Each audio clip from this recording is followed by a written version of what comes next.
Hello माझ्या पिल्लांनो, तुम्हा सर्वांचं परत एकदा ऋतू मॅथ्स या सुंदर अशा मॅथ्स चॅनलवर स्वागत आहे. तर बाळांनो, आजच्या या छोट्याशा लेक्चरमध्ये आपण इंट्रोडक्शन बघूया की नेमकं 3.2 सॉल्व्ह करायला काय काय लागते, कसले कसले क्वेश्चन आपल्याला सॉल्व्ह करायचे, ते सगळं ह्या 5 ते 10 मिनिटाच्या व्हिडिओमध्ये आपण डिस्कस करूया. बघा, तर काय आपल्याला काय शिकायचंय माझ्या पिल्लांनो आपल्याला काय शिकायचंय, nth term of n n. Sir हे काय आहे, काय थोडं सांगा ना भैया. बघ आता हे 5 आहे बरोबर आहे का, 8 आहे, 11 आहे, 14 आहे आणि हे समजा 5, 8, 11, 14 अशी सिक्वेन्स दिलेली आहे. जर तू या सिक्वेन्सला जर नीट नजरेने बघितलंस माझ्या बाळा, तर तुला समजेल की बाबा इथं 3 येते, इथं डिफरन्स 3 येते, इथं डिफरन्स 3 येते. म्हणजे याचा सिक्वेन्स कशी आहे माझ्या पिल्लांनो, एपी मध्ये आहे. सर कशामध्ये आहे पटकन सांग, एपी मध्ये आहे ना सर. मग मला सांग माझ्या भैया, काय सर? अरे भैया T1 म्हणजे ए म्हणजे काय झालं, 5 झालं. मग मला सांग T2, आपण T2 कसे मिळतं आपल्याला सर, ए मध्ये डिफरन्स ऍड करा ना, है ना. ए प्लस डी म्हणजे काय 5, डिफरन्स किती आहे 3 म्हणजे किती मिळालं 8 मिळालं. आता T3 कसं मिळेल सर, T3 कसं मिळेल, T3 sir A plus 2D असते की नाही. हो सर, ए किती आहे 5 आहे प्लस 2 डिफरन्स किती आहे 3 आहे. मला सांग 5 प्लस 6 बघ मिळते की नाही, म्हणजे थर्ड टर्म मिळाली की नाही आपल्याला. आता मला सांग या 2D ला आपण असे लिहू शकतो का, कसं सर की ए प्लस 3 मायनस 1D, प्रत्येकाने लक्ष दे, है ना. याला आपण असे लिहू शकतो का, ए प्लस 2 मायनस 1D. नीट लक्ष दे, हे का बरं सांगतो, त्याचं कारण नाही सुन्या, कारण की का बरं आपल्याला एक फॉर्म्युला बघायचे, Tn is equal to a plus n minus 1D चा. नीट लक्ष दे बाळा. आता सर हे कसे मिळेल, मला सांग बरं. T4 कसे मिळेल sir, A plus 4 minus 1D. 4 minus 1D म्हणजे काय की ए प्लस 3D म्हणजे काय, ए किती आहे 5, 3D किती आहे 3 आहे. मग मला सांग सोनू 5 प्लस 9 किती झालं बाळा सर 14 झालं. बघ म्हणजे तुला फोर्थ टर्म मिळाली, थर्ड टर्म मिळाली, कळालं की नाही. असं nth टर्म मिळवण्यासाठी तुला काय करावं लागेल सर, Tn ए प्लस इथं काय होतं 4 मायनस 1 केलं तर n मायनस 1 करावं लागेल इंटू डी करावं लागेल. कळालं का. हा झाला एक formula nth term of n एपीचा. लक्षात कसं ठेवशील सर, कसं ठेवावं सांगा ना, मी आहे ना, काळजी करून बघूया. nth टर्म Tn अन्ना, है ना. बघा कसं, अन्ना द्या ना 1 रुपया.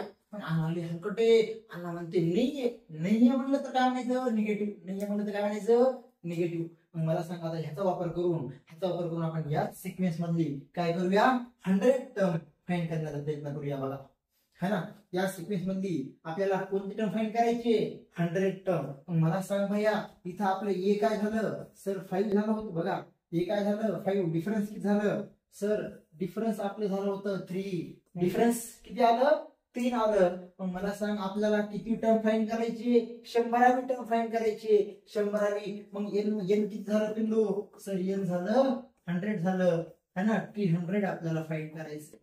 आपल्याकडे काय काय आहे, T1 आहे, T2 आहे, T3 आहे, T4 आहे, है ना. मग मला सांग वापर हा formula Tn A plus n minus 1 into D. मग इथं लक्ष दे, T100 ये किती झालं, ये झालं 5 प्लस एन किती आहे 100 मायनस 1, डिफरन्स किती आहे पिल्लू सर 3 आहे. मग मला सांग 5 प्लस 99 इंटू 3. मग मला सांग 5 प्लस हा किती झालं 297. मग मला सांग भैया 297 आणि हा किती झालं 5. 100 टर्म कोणती असेल सर, तो 303 असेल. कळतंय का तुला काय म्हणण्याचा प्रयत्न करतोय, है ना. आता सेकंड एक क्वेश्चन आपण याच फॉर्म्युलाचा वापर करून हा क्वेश्चन बघूयात. इथं काय म्हणलेले नीट लक्ष द्या, काय म्हणलेले सर, काय म्हणलेले पटकन सांगा. अरे भैया इथं सांगितलेले की 61 is in this AP, is 61. आता या टर्म मध्ये 61 हे या सिक्वेन्स मध्ये 61 ही टर्म आहे काही सांगायचं त्यांना. मग मला सांग 61 साठी त्याला अशा वेळेस काय करायचं की हा 61 जे आहे त्याला म्हणायचं Tn, काय म्हणायचं Tn म्हणायचं 61 ला. मग आता लक्ष दे, आपला हाच फॉर्म्युला कोणतं Tn A plus n minus 1D. नीट लक्ष दे भैया. आता या सेकंड तुला काय दिसते 5, 8, 11, 14, 17 असं येत की नाही, म्हणजे हा कसे यायला लागले, एखाद्या इंटिजर मध्ये यायला लागले, म्हणजे पॉझिटिव्ह नंबर मध्ये यायला लागले. पण आता हीच आपल्याला संख्या मिळेल एन जी मिळेल ती काय मिळाली पाहिजे, नंबर मिळाला पाहिजे, म्हणजे 1 2 3 असं है ना. फ्रॅक्शन चालणार नाही, निगेटिव्ह पण चालणार नाही, निगेटिव्ह येणारच नाही ना, वाढत चाललंय. पण मला सांगा इथं काय झालं, हा 61 लिहा, ए किती आहे सर, ए आहे 5 हा ना, एन माहित नाही, एन -1 डी किती आहे 3 आहे. मग आता मला सांगा 61 - 5 कर, 3n मायनस किती झालं 3 3 × n 3n. मग मला सांग 61 मधून जर -55 केलं तर किती येतं 56. हा मायनस काय झालं प्लस, हा किती आलं 3n, हा किती आलं भाऊ 59, हा 3 इकडे आलं तर काय झालं मल्टिप्लिकेशनचं डिव्हिजन, म्हणजे n किती यायला लागले है ना, n किती यायला लागले 59/3. मला सांग भैया नंबर ऑफ टर्म्स 59/3 असेल का है ना, ते फ्रॅक्शन असू शकतं का, नसणार आहे. त्याच्यामुळं हा जो आहे 61 ती या सिक्वेन्स मध्ये तर नाही भाऊ. कोणत्या 5 8 11 14 या सिक्वेन्स मध्ये काय नाहीये 61 नाहीये. कळतंय का. आता बघ आपण काही क्वेश्चन्स डिस्कस करण्याचा प्रयत्न करूया. बघ इथं काय म्हणलंय, त्या क्वेश्चन कडे जर नीट लक्ष देऊन बघितलंस माझ्या भैया सोन्या तर तुला कळेल. काय म्हणले फाइंड टीएन, ही सिक्वेन्स दिलेली आहे. हो सर, ती सिक्वेन्स पहिले बघ एपी मध्ये म्हणले नाही, चेक करायची गरज आहे का नाही. चेक कशी करशील बरं, चेक कसं, कॉमन डिफरन्स काय आला पाहिजे, कॉमन आलं पाहिजे. बघ बरं 8 × 3 गेले 5, 13 × 8 गेले 5, 8 × 13 गेले 5. कळतंय का हो सर. मग ए किती झाला पिल्लू सर A3, डिफरन्स किती झालं सर डिफरन्स 5 है ना. आपल्याला काय फाइंड करायचे टीएन फाइंड करायचे सर.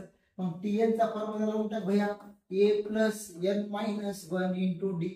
मग मला सांग सोन्या a किती आहे 3, n माहिती आहे का माहित नाही, डिफरन्स किती आहे 5. मग मला सांग 3 + 5n - 5 कसं आलं सर, 5 मध्ये मल्टिप्लाय केलं 5 × n 5n 5 × -5 -5. मग मला सांग भैया हा 5n 3 × -5 -2 जे tn किती मिळालं सर, tn मिळालं आपल्याला किती मिळालं पिल्लू सर 5n - 2 मिळालं. आपल्याला फाइंड काय करायचंय, आपल्याला फाइंड करायचंय काय करायचं आता 30 टर्म. मग मला सांग t30 तिथं n तिथं 30, 5 × 30 -2 हे किती झालं 150 -2 हा किती आला भैया 148.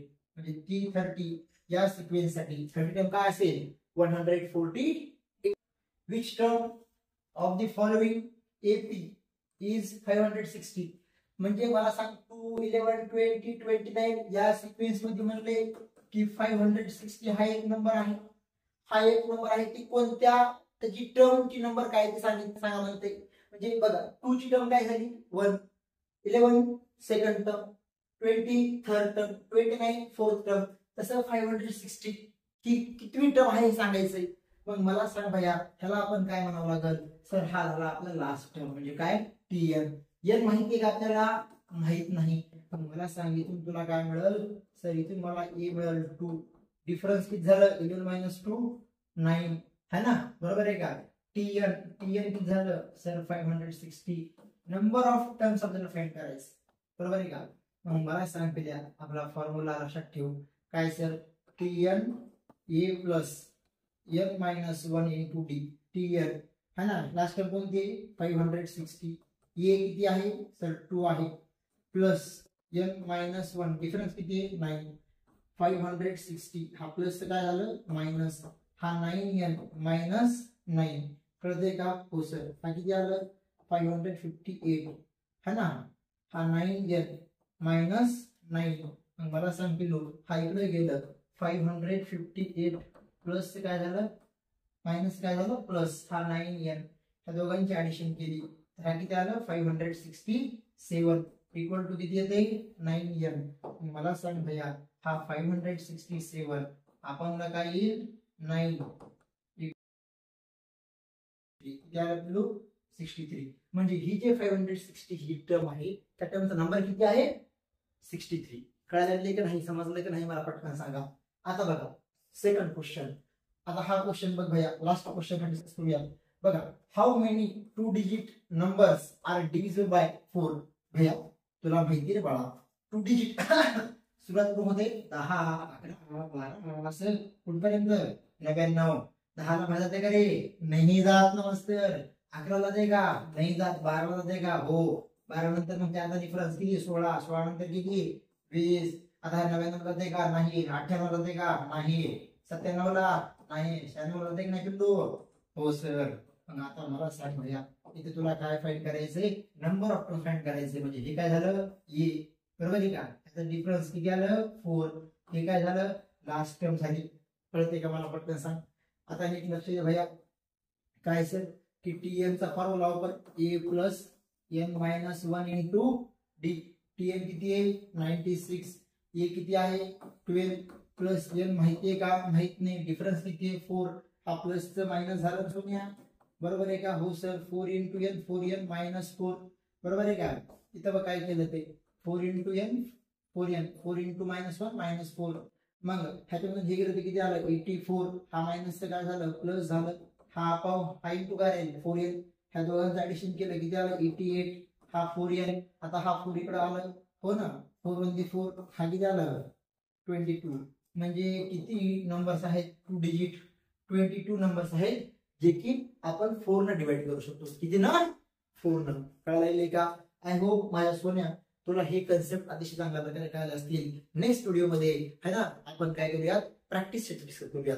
तोपर्यंत तुम्ही स्वतःची काळजी घ्या, दररोज अभ्यास करत चला ठीक आहे, कन्सिस्टन्सी ठेवत चला बाळांनो. ओके चला टाटा.